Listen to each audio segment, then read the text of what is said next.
அவனியாபுரம் ஜல்லிக்கட்டு போட்டியில் மாடுபிடி வீரர்களுக்கும் காவல்துறையினருக்கும் இடையே தள்ளுமுள்ளி ஏற்பட்டதால் தடியடி நடத்தி விரட்டப்பட்டனர். இதுகுறித்த கூடுதல் தகவல்களை எமது செய்தியாளர் மதிவாணன் வழங்க கேட்கலாம். மதிவாணன், தள்ளுமுள்ளி ஏற்படுவதற்கான காரணம் என்ன நடந்தது? விவரங்களை பதிவு பண்ணுங்க. வணக்கம் ராஜலட்சுமி.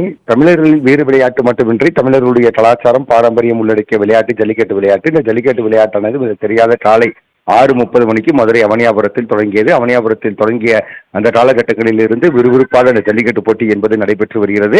அதனுடைய அடிப்படையில் இதுவரை கிட்டத்தட்ட 300க்கும் மேற்பட்ட காளைகள் என்பது அவிழ்த்து விடப்பட்டிருக்கிறது. அவிழ்த்து விடப்பட்ட காளைகளை அங்கே இருக்கக்கூடிய மாடுபிடி வீரர்கள் சிறப்பாக மடக்கி பிடித்து விளையாடி வரக்கூடிய அந்த காட்சியை நம்மால் பார்க்க முடிகிறது.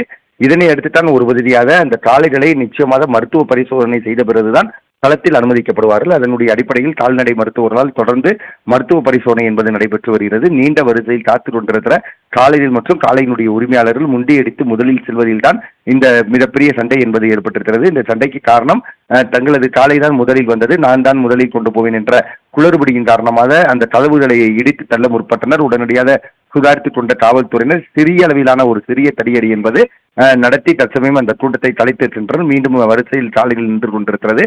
அதே சமயம் இன்னும் ஒரு கூடுதல் தகவல்களாக விளையாட்டு மைதானத்திலேயே ஜல்லிக்கட்டு வீரருக்கும் மாடுபிடி உரிமையாளருக்கும் இடையே தள்ளுமுள்ளு மற்றும் சண்டை என்பது ஏற்பட்டிருக்கிறது. உடனடியாக அங்கே இருந்த காவல்துறையினர் அவர்களை தடுத்து கிட்டத்தட்ட இந்த சண்டை மற்றும் வாக்குவாதத்தில் ஈடுபட்ட 3 ஜல்லிக்கட்டு வீரர்களை களத்தில் இருந்து அப்புறப்படுத்தியிருக்கின்றனர். அதே போல மாட்டினுடைய உரிமையாளருக்கும் தக்க அறிவுரை கொடுத்து அவர்களையும் வெளியில் அனுப்பியிருக்கின்றனர்.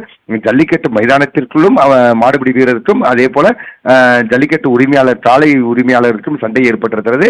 வெளிப்புறம் நான் பார்த்தோமானால் அந்த மருத்துவ பரிசோதனையின் பொழுது தள்ளுமுள்ளு ஏற்பட்டிருக்கிறது.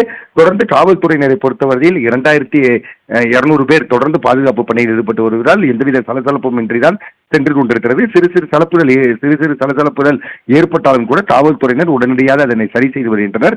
இந்த ஜல்லிக்கட்டு போட்டியானது மிகச் சரியாக காலை 6:30 மணிக்கு தொடங்கி இருக்கிற சூழ்நிலையில் மாலை 5 மணிக்கு நிறைவு பெறும்.